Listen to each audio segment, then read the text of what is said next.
vas-tu déjà? Quand je suis avec un ami, ça va toujours bien. Bon, on va dire, entre guillemets, il suffit de ça, c'est merveilleux. Il suffit de pas grand-chose, je suis un gars simple, hein. C'est un gars simple. Bon, ben simple, ça dépend dans le bon sens du terme, j'espère. Bah, ça, les gens jugeront par eux-mêmes. Voilà, exactement. Voilà, j'avais envie effectivement de t'inviter sur ce Facebook Live. D'une part, pour te faire connaître à ma communauté, parce que c'est vrai on est amis depuis quelques années et voilà, on s'apprécie beaucoup mutuellement. Et puis d'autre part, parce que tu avais aussi des événements importants aussi, et particulièrement la sortie de ce premier livre. Je dis premier parce que quand on fait un premier, il y en a d'autres qui suivent. Je le montre à l'écran, voilà, Mon Challenge Puissance Mentale, on va en parler.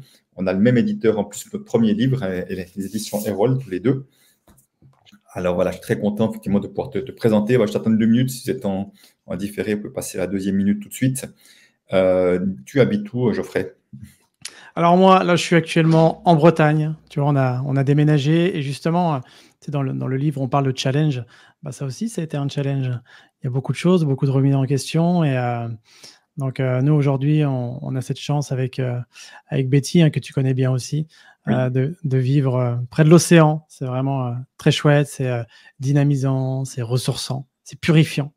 Parce qu'avant, tu étais… On est en région parisienne. D'accord, voilà, c'est ça. Donc au bord de l'océan, puis en gros, la Bretagne, c'est comme très grand, c'est aussi grand que la Suisse, hein. T'es plutôt de Oui, quel côté de la Bretagne? on est du côté sud de la Bretagne, on est sur le Morbihan, près de Lorient. D'accord, ok, super. Donc c'est vrai que le temps est chouette aussi ici. Donc, D'accord, c'est ça. Ouais, puis vraiment un gros changement de climat, effectivement, j'imagine ouais. bien. Voilà, donc si vous arrivez, il y a une personne qui arrive, n'hésitez pas à mettre un commentaire si vous connaissez déjà Geoffrey. Voilà. Et en tout cas, justement, en préparant ce Facebook Live, je m'amusais à me dire finalement, on a chacun une ancienne profession qui était un peu clivante, peut-être la tienne un peu plus que moi encore, mais en tout cas, bien qu'en Suisse aujourd'hui, dire qu'on est banquier, en tout cas, il y a une partie des gens qui n'ont juste pas envie d'aller plus loin dans la discussion. Donc, pour toi, peut-être dire quel était ton ancien métier. Oui, je pense que c'était pire que banquier, hein. J'étais dans la police, donc quand je dis pire que banquier, c'est évidemment sur le ton de la rigolade, parce que les gens adorent les histoires de police, mais certains ont du mal justement avec le métier de policier, parce que c'est un métier qu'on ne connaît pas forcément, et c'est surtout c'est très souvent un métier où on se fait une idée, soit via les médias ou autre, alors qu'en réalité, ça qui est intéressant, souvent on me dit mais pourquoi tu as voulu rentrer dans la police, Geoffrey? Et finalement, pour les mêmes raisons que le fait que j'ai écrit ce livre-là, tu vois, c'est-à-dire contribuer à un monde meilleur et aussi aider les personnes à vraiment à grandir, à évoluer, à mieux se connaître aussi. Parce que c'est vrai que quand je suis rentré dans la police, moi, mon objectif, tu sais, Christian, c'était d'apprendre l'humain avec un grand H. Je me suis dit, tiens, comment moi je vais réagir face à des situations qui sont compliquées, des situations qui sont stressantes, qui sont oppressantes, et comment les gens comme ça font pour se mettre dans des situations qui sont parfois aussi très compliquées. Donc, autant dire que j'en ai appris énormément en 15 années de temps, autant sur les gens que sur moi-même. Est-ce qu'il y avait quelque chose en lien avec la notion de justice également pour toi? Ah oui, clairement. C'est-à-dire que vraiment, quand j'étais… j'ai toujours eu du mal avec, beaucoup moins maintenant, parce que j'ai compris que cette notion d'injustice, elle se travaille aussi. Et j'avais du mal à voir les gens, tu sais, un petit peu comme Robin des Bois qui prend aux plus riches pour redonner aux plus pauvres. J'avais du mal à voir parfois des gens qui étaient oppressés, opprimés, qui parfois peut-être étaient victimes de certaines situations et ne pouvaient malheureusement rien faire. Et moi, en étant justement policier, j'avais ce sentiment de les aider, un petit peu Ouais. comme, comme on dit, aider la veuve et l'orphelin, c'était ça. C'était vraiment ça. Ouais. Ouais, je te pose la question, mais j'avais l'intuition de me dire, tiens, est-ce qu'une partie des gens qui viennent avec, en tout cas ton approche, parce que tous les gens qui entrent dans la police ne viennent pas avec la même approche, la même intention, Exactement. mais est-ce que ça pourrait être parfois une sorte de blessure d'injustice, qu'on a envie d'aller mettre de la justice dans le monde parce qu'on ne supporte pas l'injustice intérieurement, tu vois? Et voilà. Oui, c'était le cas pour moi, hein, et encore maintenant. C'est-à-dire que quand je vois une forme d'injustice, quelle qu'elle soit, ça me fait moins réagir qu'avant. Et justement, j'essaie de trouver des solutions plutôt que d'être en réaction. Ouais. Mais oui, clairement, c'est vraiment ça. Ouais, parce que je suis beaucoup confronté, enfin confronté, c'est pas le mot, mais en tout cas, je vois beaucoup de personnes, même dans les métiers d'accompagnement, qui ont cette même blessure, si tu veux aussi. On veut créer une autre société parce qu'on ne supporte pas l'injustice, on y voit de l'injustice. Et en fait, l'injustice, alors, je veux dire, elle existe partout, elle existe nulle part. Parce que pour moi, la notion d'injustice, c'est de toute façon une perception. Hein. Je veux dire, là où certains voient de l'injustice, d'autres ne voient pas. Hein. Tu peux prendre un conflit actuellement, certains voient quelque chose d'hyper injuste, puis suivant de quel côté les gens sont, ils ne voient absolument pas ça injuste. Donc on voit bien que ce n'est pas une réalité, c'est toujours une perception de ce qu'on a, de la manière dont on voit les choses. Mais d'ailleurs, c'est intéressant ce que tu dis, Christian, parce que tu sais, quand j'ai commencé dans ce métier, hein, qui est un métier très difficile, je ne réagissais pas de la même manière que plusieurs années après, parce que je me suis beaucoup observé comment je réagissais vis-à-vis des gens et tout ça. Et c'est vrai que quand j'étais face à une injustice, quand j'étais face à une victime qui avait été violentée, agressée, j'avais beaucoup de rancœur envers l'auteur. Tu sais, j'avais besoin moi-même de faire justice. Alors que c'était pas du tout mon travail, en fait. Moi, j'étais juste là pour amener l'auteur et le mettre devant la justice, pour le coup. Et par la suite, j'ai compris que mon rôle était un peu différent. Il était là aussi pour rassurer, pour aider la personne qui était victime. Et après, ce que devenait l'auteur, ça ne m'appartenait plus. Et ça me permettait de prendre de la hauteur par rapport à autant la personne victime que la personne qui était auteur, de prendre cette distance, ça me permettait d'être beaucoup plus en paix avec moi-même et par rapport aussi aux situations que je rencontrais. Ouais, mais c'est super intéressant ce que tu partages, parce que ça montre à quel point, comme tu dis, quand on arrive avec cette notion de difficulté face à l'injustice, qu'on aura envie peut-être d'être un peu brutal avec le bourreau pour pouvoir sauver. Hein, et au fond, quand je t'entends, potentiellement, et c'est toujours un risque, c'est qu'on est en plein dans le triangle de Cartman, quoi. Nous sommes les sauveurs qui venons sauver la victime vis-à-vis du bourreau, quoi. Oui, et puis il y avait même plusieurs dimensions, c'est-à-dire que je voulais à la fois sauver cette personne-là qui était victime malgré elle, très souvent, et je voulais aussi sauver l'image de la police qui avait, selon moi, une mauvaise image. Tu vois, donc et je me sentais finalement pris entre le pot de terre et le pot de fer, et c'était compliqué, et finalement, je ressentais aussi, moi, beaucoup d'injustice. Donc, dès lors que tu restes dans ce triangle dramatique, nécessairement, c'est pas quelque chose de sain. Et à court, moyen ou long terme, on finit par en souffrir. Oui, peut-être pour ceux qui nous écoutent, c'est intéressant, mettez en commentaire justement quelle était parfois votre perception de la police, parce que c'est vrai que malheureusement, les médias ont tendance encore une fois à mettre en avant les situations où certains policiers ont peut-être exagéré, ont peut-être mal agi, alors qu'il y a des milliers de cas chaque jour où la police est tellement utile et tellement précieuse qu'on n'en parle absolument pas. Donc, ce qui peut également créer de l'injustice au sein même du corps des policiers en disant, mais finalement, on est juste en train d'augmenter la perception qu'on n'est que des bourreaux et rien d'autre, quoi. Hein, alors qu'au fond, c'est pas pour ça qu'on entre là-dedans, quoi. Mais tu sais, c'est la même chose vis-à-vis aujourd'hui du monde de l'accompagnement, des coachs. Aujourd'hui, on a tendance à mettre d'un côté les gens qui sont... vous voyez peut-être mon lion qui est passé derrière moi, là.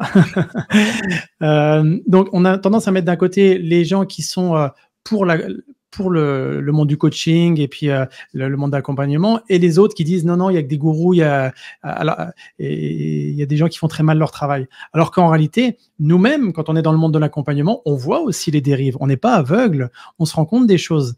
Et on essaye aussi, à notre façon, de rendre les choses plus belles, mais on ne peut pas aller à l'encontre des gens qui font mal leur job. Et ça, c'était pareil au début quand j'étais dans le monde du coaching, de l'accompagnement. Je disais non, mais ils ne sont pas tous comme ça. Puis au final, j'ai arrêté d'aller dans cette direction. Ça me prenait du temps et de l'énergie. Et aujourd'hui, moi, à mon niveau, je fais mon travail du mieux que je peux, en étant le plus présent avec les gens et voilà, en offrant vraiment de la très haute qualité dans ce que je propose. Et puis, je peux déjà voir un lien aussi entre ton ancien métier et l'actuel qui fait une vraie différence, c'est la qualité de présence, en fait. C'est exactement ça. C'est exactement ça. Absolument. Alors, voilà, oui, Déborah dit dans toutes les professions, effectivement, il y a les deux versants. C'est-à-dire que oui, qu'on soit policier ou qu'on soit... non, c'était pas ça, j'ai pas mis le bon. Mais qu'on soit policier ou qu'on soit effectivement n'importe quoi, de toute façon, on a nos ombres et nos lumières, on va jamais y échapper, en fait. Hein. Et effectivement, voilà, c'était ça que je voulais mettre. Et effectivement, quelles que soient les professions, il y a ça, qu'on soit dans l'accompagnement ou qu'on soit ailleurs. Ok, c'est intéressant. Marlène avait une autre proposition, mais tu vas peut-être me dire aussi, c'est quelque chose que tu as fait ou que tu fais parfois, parce que, voilà, peut-être par rapport à ça. Hein. Voilà, merci. Ta vision de Geoffrey réconcilie les abus de pouvoir de certains policiers. Encore une fois, évidemment que ça existe, comme dans les métiers d'accompagnement, il y a des gens qui veulent prendre Bien de sûr. l'emprise consciemment ou inconsciemment sur leurs clients. Évidemment que ça existe, mais c'est important de voir plus, de prendre la hauteur. Oui.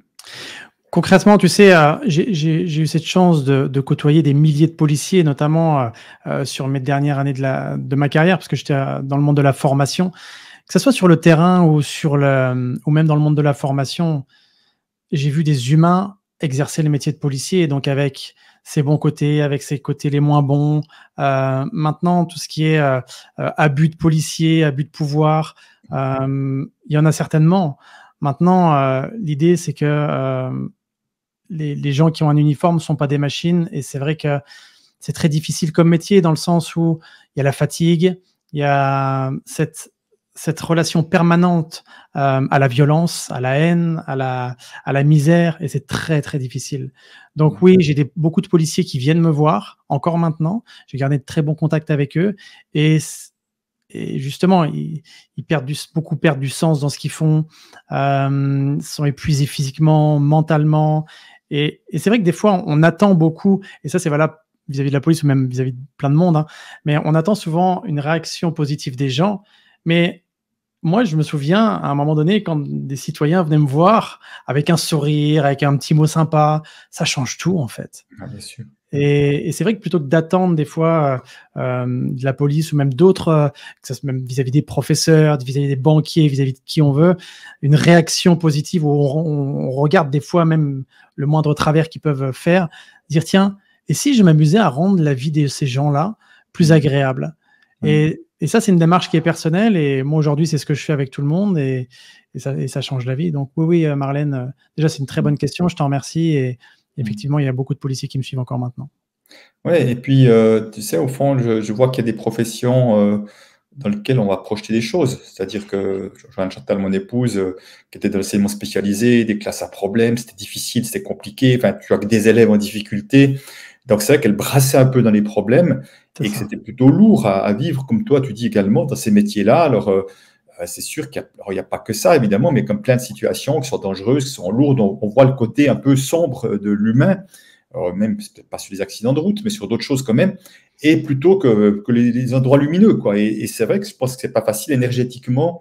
Et tu le disais dans le podcast, je vous invite aussi, on mettra le lien sur la vidéo, de voir le podcast dans Métamorphose. Il était invité par mon ami Alexandre Dana dernièrement, et tu parles bien de ça, effectivement, à quel point c'est difficile de pouvoir, j'ai envie de dire, se nettoyer même énergétiquement pour rester neutre par rapport à tout ça, quoi.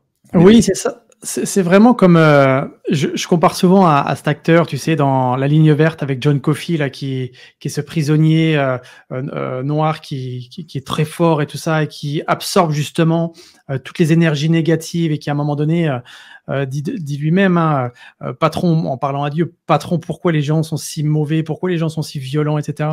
Et moi, j'ai vraiment vécu ça dans le sens où, à force, parce qu'en plus, moi, tu me connais, Christian, j'ai cette sensibilité qui est présente chez moi, et j'avais le sentiment vraiment comme une éponge, en fait, où j'absorbais toutes ces énergies qui étaient désagréables, qui étaient négatives.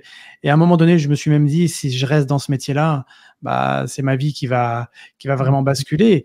Et dans le livre, j'en parle à un moment donné où, à force de côtoyer cet environnement, j'avais un focus qui était orienté vers les problèmes, vers l'agressivité, vers ce qui n'allait pas bien. Et je donne cet exemple dans le livre où on vient de faire les courses avec Betty qui était enceinte de près de 6 mois, et je suis dans ma voiture et je vois 2 jeunes comme ça courir, et je dis à Betty, eux ils ont fait une connerie, c'est sûr. Elle me dit mais non, ils jouent. Je dis écoute Betty, je connais, je suis sûr qu'ils ont fait une connerie.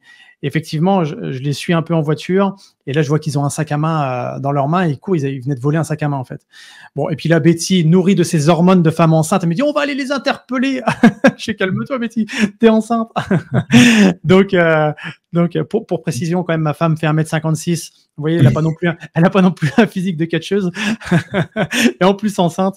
Mais bon, voilà. Donc, mais tout ça pour dire que effectivement, bon, pour la petite histoire, j'ai ouvert la fenêtre, je leur ai parlé d'une façon qu'ils comprennent, et ils ont lâché le sac et ils sont repartis. Mais à ce moment-là, j'étais vraiment orienté, je scannais tout ce qui se passait. J'avais vraiment cette, tu sais, cette vigilance permanente. Tout le temps. Mais c'était épuisant aussi. Bien sûr. C'était tellement épuisant. Donc ça avait des bons côtés, comme là, la dame a retrouvé son sac à main rempli de tous ses effets personnels, donc c'était chouette. Mais d'un autre côté, moi, j'étais orienté négatif à 70% du temps. Très, très compliqué. C'est combien de temps que tu as changé de métier maintenant? Alors, j'ai quitté la police officiellement le 1er mars 2020. Et on a été en confinement le 15 mars 2020, donc tu vois. C'est à cause de toi, quoi, en fait. Parce que tu vas maintenant mettre toute la faute de Poutine, à mon avis, c'est à cause de Geoffrey, s'il y a eu la pandémie. Oui, c'est exactement ça. Et d'ailleurs, je me suis dit, tiens, c'est un message de l'univers qui est en train de me dire, on va voir Geoffrey, si tu as une vraie puissance mentale, si tu veux vraiment faire les choses qui t'animent profondément. Et là, pour le coup, j'ai été obligé de mettre en place ce que j'écris dans le livre, hein, c'est oser se faire confiance pour dépasser ses limites. Et les limites, en l'occurrence, c'était le confinement. C'était moi, j'étais formateur en plus, formateur et coach en présentiel. Donc, si à ce moment-là, j'avais pas ces capacités d'adaptation, j'aurais dû retourner dans la police. Mais pour moi, c'était impensable. C'était pas dans mes plans, en tout cas. Non, mais j'imagine bien que ça prend un peu de temps pour faire ce changement. On n'a pas envie d'y retourner, quoi, une fois qu'on est mûr. Oui, c'est exactement ça. Ouais. Et puis, donc l'idée du livre, peut-être on va revenir sur le livre, parce que aussi c'est l'occasion aussi de faire découvrir le livre. Et à quel moment tu t'es toujours dit je vais écrire un livre, et à un moment donné c'est devenu mûr comme une évidence, ou c'était comment pour toi par rapport à ça? J'ai toujours voulu... le partage, pour moi, c'est quelque chose de très important, et j'ai toujours voulu laisser quelque chose comme une sorte d'héritage. Tu sais, quand j'étais enfant, j'avais 8, 9, 10 ans, je mettais mes initiales partout avec la date en me disant, tiens, dans 200 ans, ils verront ça, GB, Geoffrey Brochet, 1991, et ils penseront à moi. Tu sais, j'avais toujours besoin de laisser cette trace. Je sais pas, d'ailleurs, il faudrait peut-être que je le fasse analyser, cette histoire-là, parce que ça doit vouloir dire quelque chose. Je vais m'en occuper. Je compte sur toi, mon ami. Et voilà, donc je me suis dit toujours, tiens, j'aimerais laisser une trace comme ça, et surtout une empreinte, et surtout, tiens, parce que en étant policier, j'ai vu des vies basculer du jour au lendemain. Je me suis dit, tiens, si jamais la vie s'arrêtait maintenant, est-ce que j'aurais le sentiment d'avoir transmis les choses que j'avais envie de transmettre à mes enfants, peut-être mes petits-enfants, mes arrière-petits-enfants, etc. Et là est venue l'idée pour moi d'écrire un livre, parce que c'était vraiment pour inscrire la méthode que j'applique moi dans ma vie, aussi cette méthode que j'applique quand j'accompagne des gens, cette méthode que j'enseigne au sein de l'académie. Et c'est un travail qui m'a pris à peu près 4 ans. Donc, c'est un vrai travail de longue haleine, où justement, belle remise en question aussi, et surtout très introspectif. Ouais. Parce que je partage des moments clés qui ont été pour moi vraiment transformationnels dans mon existence, et aussi qui ont aidé des personnes que j'ai accompagnées à transformer leur vie. Donc, c'est pour ça que dans ce livre, j'ai voulu quelque chose aussi de... un peu comme tes livres aussi que tu proposes, toi, Christian, c'est des livres où les gens, quand ils commencent, ils sont rythmés, et ils ne peuvent pas s'arrêter, parce qu'il y a toute une dynamique derrière, il y a des exercices, il y a des cas concrets. Ce n'est pas juste de la théorie, c'est concrètement comment on l'applique dans son quotidien. Christine qui dit, ah oui, ok, oui, c'est vrai que j'étais aux rencontres universelles ce week-end. À Lorient, donc, hein, voilà, j'ai vu sur Facebook trois posts que visiblement tu as laissé ta trace, pour reprendre ce que tu disais tout à l'heure. Ouais, mais tu sais, c'est ça aussi, parce que le titre, tu vois, c'est mon challenge, parce que selon moi, la vie est un challenge. La vie, il y a vraiment des choses à relever. Donc, mon challenge, puissance mentale, c'est comment on fait pour utiliser sa puissance mentale d'une façon bien spécifique, selon un processus vraiment simple et aussi spécifique. Et surtout, apprendre à se faire confiance et dépasser ses limites. Je fais justement écho à ce que dit Christine, parce que pendant longtemps, j'ai eu cette envie de partager mon message à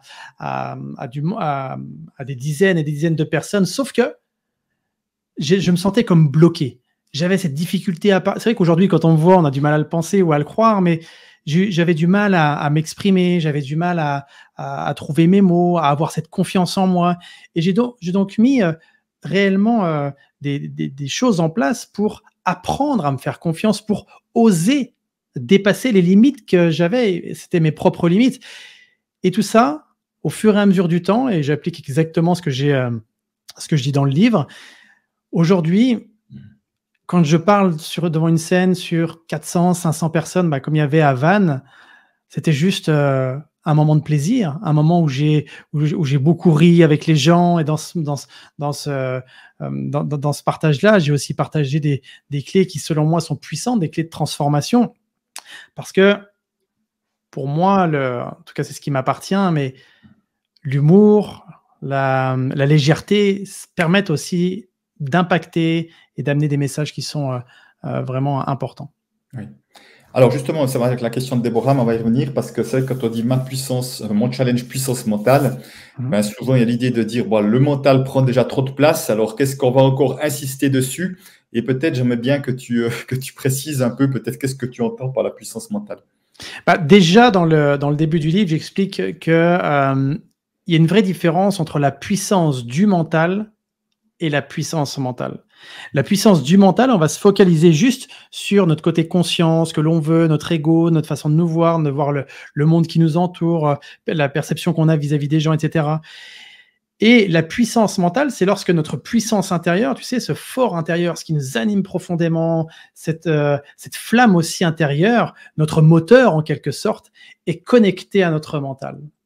Donc, ce qui signifie que lorsque les deux sont connectés, lorsque quelque chose nous anime et qu'on met tout en place pour justement se diriger dans cette direction, on devient inarrêtable. Et plus les gens auront cette déconnexion entre ce qu'ils ressentent à l'intérieur et ce que leur mental leur dit. Exemple, moi je vois des gens qui adoreraient changer de travail. Au fond d'eux, ils ont cette envie de changer de vie, etc. Sauf que leur mental leur dit, c'est pas le moment. T'as aucune raison de faire ça. Et puis, c'est risqué. Et puis, que va dire tes parents, ton voisin, ton collègue, etc. Donc, il y a cette dissonance entre ce que la personne ressent intérieurement et ce que lui dit son mental. Et le pire, Christian, c'est que plus cette dissonance est grande, et plus l'espace est grand entre sa puissance intérieure et son mental, et plus à l'intérieur, il y aura de la souffrance. Il y aura des doutes, des peurs, du stress. Donc, l'idée, c'est vraiment d'aider les gens à renouer entre cette puissance intérieure et ce mental pour que finalement, ce mental, comme tu le disais, il ne nous épuise pas. Que ce mental-là, ça soit un allié. Donc, relier ce moteur à ce mental qui est comme le gouvernail. Quand le moteur est reloué à un gouvernail, tu vois, ça permet d'aller dans une bonne direction qui soit bonne pour nous, qui soit bonne pour les gens qui nous entourent, qui soit bonne aussi pour nos projets, nos aspirations, nos ambitions. Donc, c'est vraiment très important, ça. Oui, absolument. Merci du complément.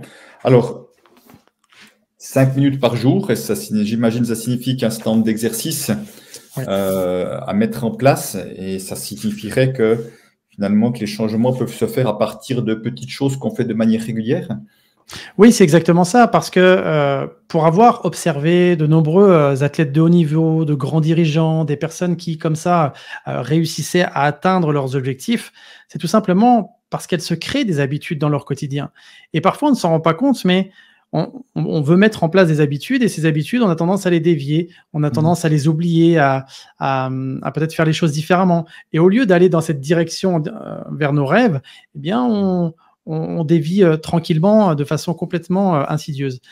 Donc, l'idée, effectivement, c'est, durant 5 minutes par jour, mettre en place un processus donc, que j'explique dans le livre, qui est finalement de prendre de la hauteur par rapport à soi-même, par rapport aux gens qui nous entourent, par rapport à ses projets, et ça, de le faire de façon très précise pour que, justement, au départ, on mette 5 minutes à le faire par jour, un petit peu comme une sorte d'habitude, et par la suite, ça se fasse naturellement dans notre quotidien.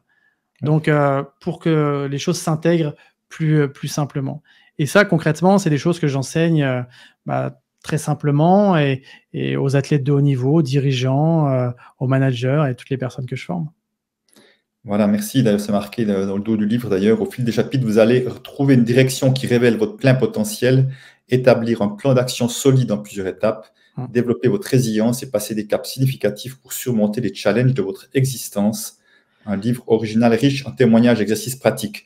Alors voilà, comme je sais que mon pote Alexandre Dana, effectivement, t'a interviewé, j'ai vu et on a échangé ensemble. Il lit, je ne sais pas combien de livres par semaine, donc il est très exigeant. Donc, il a beaucoup aimé ton livre, donc je sais que c'est un signe de qualité parce qu'il lit incroyablement de nombre de livres, cet Mm. homme-là. Ben, je trouve super en tout cas que tu aies osé justement faire ce pas. Alexandre disait d'ailleurs, disait de mon expérience, les gens qui ont écrit un livre, c'est comme si ça donnait plus de puissance, de force dans ce qu'ils font. Parce que c'est comme si d'avoir posé ça sur un papier, d'avoir pris ce temps de mûrir, de maturer, ça donnait quelque chose de différent. Enfin, je suis mal placé pour le dire, pour écrire plusieurs livres, mais en tout cas, c'était sa perception à lui, en tous les cas. Il disait, je vois vraiment une différence de mon côté entre ceux qui ont écrit un ou plusieurs livres et les autres qui n'ont pas écrit, qui connaissent bien les choses. Voilà, je ne sais pas si tu as envie de rebondir par rapport à ça. Oui, bah, de toute façon, ce travail d'écriture demande une rigueur aussi de mise en place d'une méthode. C'est pas juste j'écris ou je fais une vidéo Facebook, YouTube qui dure 3-4 minutes. Là, il y a un vrai cheminement derrière parce que quand le lecteur va commencer à lire, le but, c'est de le garder un maximum et surtout qu'il se sente concerné, qu'il puisse appliquer directement les clés. Donc, pour ça, ça demande quelque chose de solide. Et pour que ça soit solide, bah, finalement, il faut avoir bien étudié son sujet et se l'être approprié et que ce soit en quelque sorte une seconde nature. Et puis, ça met aussi, tu sais, bah, tu le sais autant que moi, Christian, mais une fois que c'est écrit, c'est écrit, c'est écrit. Tu peux plus l'effacer. Une fois que les gens l'ont acheté, ils l'ont chez eux. Donc, ça demande aussi un travail vis-à-vis du regard des autres, vis-à-vis de la critique, vis-à-vis de tout ça qui est selon moi très intéressant parce que j'ai le sentiment que depuis que j'ai écrit le livre, c'était déjà le cas avant, mais je pense que j'ai passé un cap encore là depuis, c'est que je me suis encore plus éloigné de la peur du jugement des autres. Tu vois, de me dire, bah tiens, qu'est-ce qu'ils vont dire par rapport à ça? Je me dis, c'est OK. Et justement, plus ils diront des choses qui soient agréables ou désagréables, peu importe, plus ça va me permettre d'améliorer et de peaufiner encore ce que je fais jusqu'à aujourd'hui parce que rien n'est figé dans le marbre. Ouais. Et heureusement. Oui. On parlait de projection tout à l'heure à travers les métiers, mais moi j'ai pu voir aussi les projections quand on écrit un livre, surtout un livre avec une vraie édition, hein, je dis par rapport à l'auto-édition, et c'est pas dire que les livres auto-édition n'ont pas de qualité, c'est pas ça que je veux dire, mais c'est-à-dire qu'il y a une reconnaissance d'un éditeur, et comme un bel éditeur en l'occurrence avec Erol, mais je dis ça, pour la petite histoire, je me souviens la première fois où pour une conférence, j'ai osé demander 1 000 € pour une conférence. La personne que j'ai donné mon tarif au téléphone m'a dit du tac au tac, m'a dit c'est normal, vous avez écrit un livre. Ouais, mais c'est ça qui est énorme. Elle venait de me balancer une projection dessus, tu vois, en disant voilà, ça, vous avez plus de valeur, vous avez écrit un bouquin. Ça m'avait beaucoup amusé, je dis, parce que c'est juste une projection comme une autre, quoi. C'est ça. Mais parce que derrière l'écriture d'un livre, il y a, comme tu dis, les éditeurs, ils reçoivent des dizaines et des dizaines de demandes chaque jour et ils en sélectionnent qu'un très faible pourcentage. Donc déjà, derrière ça, c'est que c'est très valorisant. On se dit qu'on fait notre différence. Donc c'est chouette. Oui, c'est... Voilà, le temps passe vite, là, presque une demi-heure. On va prendre une dernière question peut-être et on va tranquillement clôturer. Peut-être que ce n'est pas forcément facile à répondre, mais regarde, là, c'est la question de Déborah. Donc, en combien de temps peut-on voir des changements, même si cela doit être un peu aléatoire? Alors, c'est très simple. Ça peut être en un claquement de doigts, parce que en lisant le livre, ça va te permettre de prendre conscience de certaines choses. Ce qui va être long, c'est surtout les gens qui n'ont pas conscience de ce qu'ils font, de ce qu'ils vivent, de ce qu'ils ressentent. Une fois que tu en as conscience, il suffit juste de mettre cette petite action en place pour qu'il y ait un changement, pour que ta trajectoire, elle change. Donc, pour certains, ça va être claquement de doigts, d'autres, ça va prendre peut-être quelques heures, quelques jours, quelques semaines. C'est vraiment très personnel. En attendant, moi, ce qui a été réellement important dans ce livre, c'est d'établir aussi un plan d'action. C'est pour ça que je dis, sur la 4e de couverture, je parle d'un plan d'action qui soit solide. Parce que beaucoup de personnes ont des pensées, des volontés, des idées et se sentent parfois freinées en disant par où je commence? Qu'est-ce que je peux mettre en place? Et donc là, dans ce livre-là, je les aide vraiment à mettre en place un plan d'action, étape à la fois et en commençant au bon moment pour que ça les aide vraiment dans leur évolution. Ouais. Et une chose que j'ai appris, j'ai lu dernièrement, je viens de terminer le livre de James Clear, je sais pas si tu connais Un Rien peut tout changer, qui est vraiment un livre que j'ai trouvé absolument Ouais. marquant, et, euh, et qui disait la chose suivante, il dit une bonne habitude prend du temps pour qu'on voit le changement. Tu peux te mettre à méditer 10 minutes par jour, prendre un exemple, ce que je fais, mais ne peut pas dire que du jour au lendemain, d'un coup, je vais voir ma vie basculer, quoi. Il dit alors qu'une mauvaise habitude amène du plaisir immédiat. Alors, je prends un exemple absolument au hasard, une plaque de chocolat devant nous, Geoffrey. Ah bah. Voilà. Le plaisir est immédiat. Je craque pour le chocolat. Le plaisir est immédiat, même si les conséquences de manger peut-être trop de chocolat se manifesteront plus tard. Alors qu'il y a l'inverse, ces petites habitudes qu'on va mettre en place, le plaisir dans le sens, le résultat visible n'est pas forcément immédiat, mais simplement avec une certaine constance, effectivement, inévitablement, il y a quelque chose qui va se passer. Oui, c'est ça. Et ce qui est intéressant, souvent on me dit, mais quand est-ce qu'on sait que l'habitude est bien intégrée ou pas? Et moi, j'aime cet élément qui fait que quand une habitude est bien intégrée, c'est que lorsque tu ne la fais pas, tu as le sentiment qu'il y a quelque chose de bizarre quelque chose qui te gêne. Un petit peu comme le fait de se brosser les dents. On peut ne pas se brosser les dents, mais on va se dire, ah oui, c'est vrai que j'ai oublié. On va le savoir, ça va venir à notre esprit. Alors que pour quelqu'un qui n'a pas une habitude bien ancrée, il n'y pensera même pas. Donc, comme pour faire du sport, quand c'est intégré, quand c'est une habitude qui est ancrée, on peut dire, bon, je ne vais pas faire du sport, mais on sent qu'il y a quelque chose quand même de gênant, quelque chose il nous manque quelque chose. Donc là, c'est certainement qu'on a une habitude qui est déjà bien intégrée. Oui, c'est ça. Juste peut-être pour Christine, puisqu'on parlait de livres, j'ai mon manuscrit qui est là, écrit et prêt, mais pas facile de trouver un éditeur. Pour la petite histoire, Christine, j'ai écrit 5 livres, 4 fois édités par un éditeur classique, une fois en auto-édition. Mais avec les éditeurs classiques, j'ai toujours eu des contrats avant d'avoir écrit le livre. Donc, très souvent, on croit qu'on doit écrire un livre pour trouver un contrat, pas du tout. C'est peut-être même des fois mieux d'avoir écrit qu'un début de livre, mais pas plus, et d'aller chercher un éditeur. En tout cas, dans ce qui est, je mets entre guillemets, développement personnel ou croissance intérieure. Si c'est un roman, c'est différent. Mais simplement pour dire que très souvent, on croit qu'on doit avoir tout écrit et tout. Non, parce que l'éditeur veut avoir son mot à dire, veut peut-être donner des conseils, va peut-être nous donner une direction, va nous aider peut-être. Donc, ce n'est pas nécessaire. Et puis, je connais des personnes qui ont eu beaucoup de succès en auto-édition aussi, ou en édition mixte, ça existe également. Et parfois, je connais des personnes qui ont commencé une auto-édition et après coup, qui ont été éditées parce que leur livre a un certain succès. Donc, ça peut être parfois un premier passage aussi. Pourquoi pas? Je pense qu'il y a une expérience à partager par rapport à ça. Et d'ailleurs, moi, j'ai connu des personnes qui étaient parties sur de l'auto-édition et vu qu'ils ont réussi à vendre, qu'ils avaient des bons retours, ça a aidé les maisons d'édition à se faire un avis sur la qualité de l'ouvrage et du coup, ça leur a permis de contractualiser avec un éditeur. Maintenant, oui, une maison d'édition, ça met plus en valeur dans le sens où ça peut donner accès à certains médias, mais c'est pas peine perdue de se dire, tiens, si je fais de l'auto-édition, parce que dans tous les cas, on pourra toujours revenir sur une maison d'édition, bien sûr. Oui, absolument. Geoffrey, où c'est qu'on peut te trouver autrement, si on veut chercher un peu ce que tu fais, tes activités? Ouais. Eh bien sur www.mapuissancementale.com, sur les réseaux sociaux, que ce soit sur Facebook, Instagram, YouTube, c'est Puissance Mentale, vous me trouverez nécessairement. Pour se procurer le livre, bien sur Amazon, chez votre libraire, déjà chez votre libraire en priorité, et après, si vous ne pouvez pas pour X ou Y raison, n'hésitez pas à aller sur les réseaux. Je viendrai écrire d'ailleurs en dessous, je mettrai le lien du livre. Mais voilà, et si vous avez des questions, n'hésitez pas aussi à me contacter sur...